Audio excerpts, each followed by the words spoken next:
Halo, Assalamualaikum warahmatullahi wabarakatuh. Kami mahasiswa dari program studi pendidikan guru sekolah dasar. Di sini kami akan memaparkan hasil diskusi kami tentang filsafat pendidikan. Inilah anggota kami, ada Ayu Masyitoh, Audimita Amelina, dan Winda Agil Zuhriana. Philosophy of Education. Tujuan pembelajarannya yaitu Philosophy and Philosophy of Education, the nature of educational theory. Philosophy and Philosophy Education. Yang pertama, filosofi. Di zaman dahulu, dianggap sebagai tugas memberikan penjelasan yang komprehensif, rasional tentang hakikat, realitas, dan tempat tinggal manusia. Contohnya, isu tentang keberadaan Tuhan. Di zaman sekarang, filosofi adalah aktivitas tingkat tinggi yang berhubungan dengan isu-isu linguistik dan konseptual, yaitu berurusan dengan masalah-masalah yang timbul dari kebingungan linguistik. Yang kedua, Philosophy of Education adalah aktivitas yang menampung teori dan praktik pendidikan. Masalah yang timbul dari pendidikan bukan dari kebingungan konseptual, melainkan substansial yang nyata.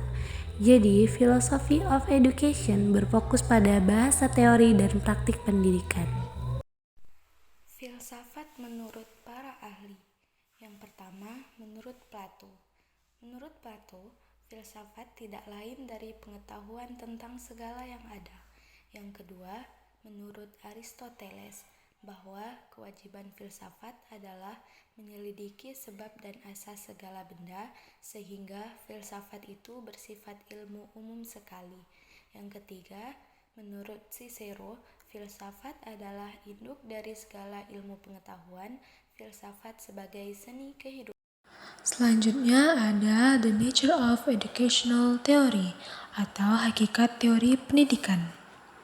Fenomena pendidikan sebagai kelompok aktivitas yang berlangsung pada berbagai tingkat logis.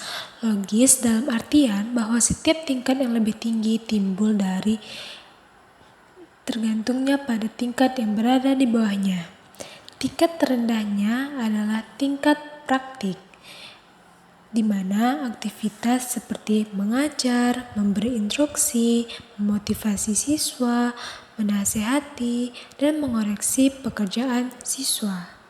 Mereka yang terlibat pada tingkat ini, terutama guru, akan menggunakan bahasa secara khusus untuk menangani dan mendiskusikan pekerjaan yang siswa lakukan.